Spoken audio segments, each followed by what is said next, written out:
going, you know what I mean, for that type of analogy, so that you know the kids in Iowa are being taught the same material as the kids here in Illinois. Does anybody else agree with that or want to add to it?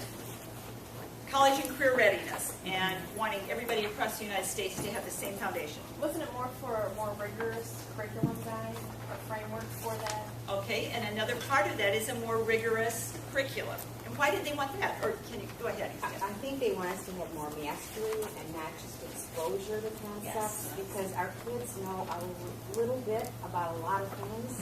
They don't do well with close reading. So hence the need for complex tests, long and short reads. And I think one word, the hallmark would be rigor. Okay, rigor is another part of it, isn't it? So that they want kids to go deeper, know more, have a rigorous curriculum. Well, also, wasn't there a change with NCLB where other schools, instead of having a certain level for mastery, some states were lowering that mastery level? So they were saying, okay, our kids are achieving mastery, but whereas, you know, you came up here to Illinois or to Iowa, they were not at a mastery level. So I think that was part of it also. Yeah, where did our schools get caught in this NCLB requirement that everybody be at grade level by 2012, right? And so schools go into corrective action.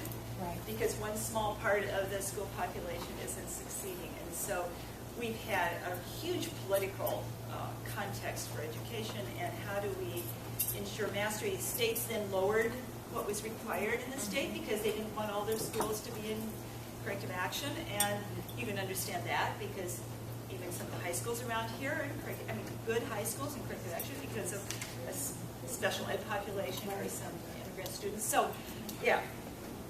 How to make sure on the NAEP, do you know what happened on NAEP, the National Assessment of Educational Progress?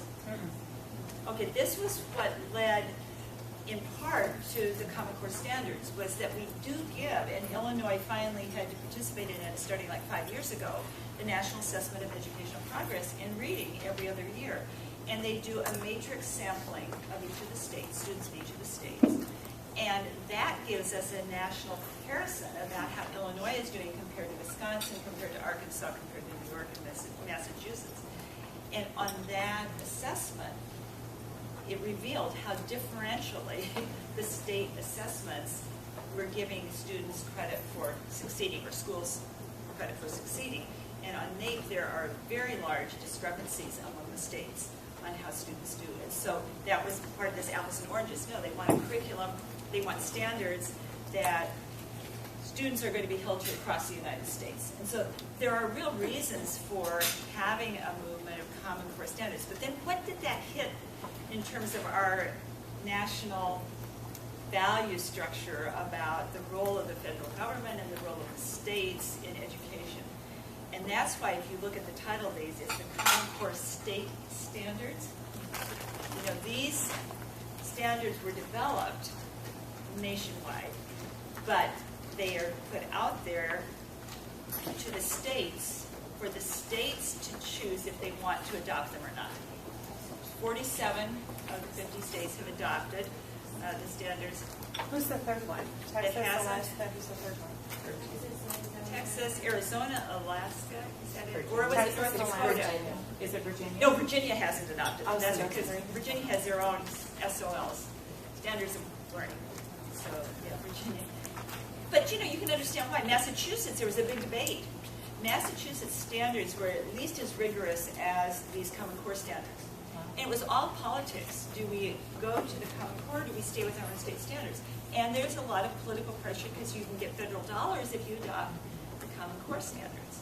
So even though these are listed as state standards, underlying them is the desire to make a more equitable, equal approach to education across the United States and to ensure that students have the same access to learning no matter where they live. Now that's a huge, huge challenge as we think about the differences even from small districts in downstate Illinois compared to Willowbrook or Hinsdale here in this suburban area, because we know the resources are not equally allocated, that faculty don't have equal resources, that professional development isn't equal. So it's a vision. That's why I put the vision here. Other things you know about the Common Core State Standards, the beginning of them also came from the issue when students go to college in the United States. What happens to many of them? They fail.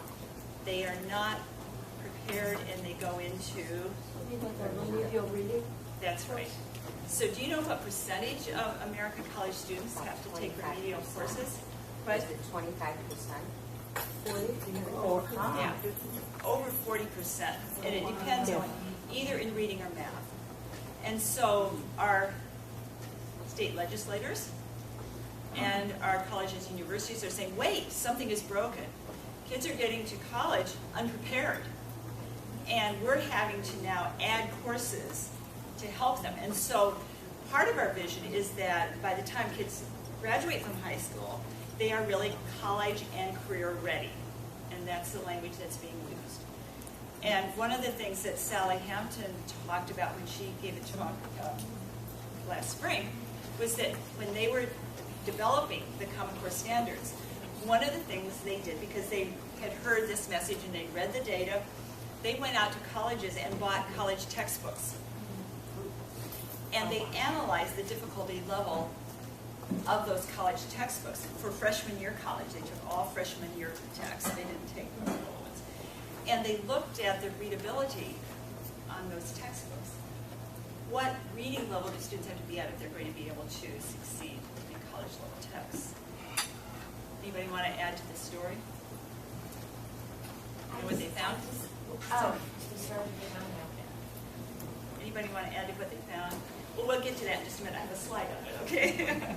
Okay, but does this, any other basic questions about why the Common Core state standards are with us now and why they give us some real possibilities for bringing equity, for bringing some commonality? I know all apples and oranges, but I like apples in the fall, so we'll say all apples. I think they address a lot of social skills that sometimes get lost in our school districts where we're so worried on academic part, we forget about some of the Can you hear her?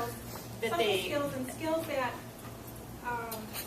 teach kids to be successful not only in college and life, like turning things in and dressing appropriately.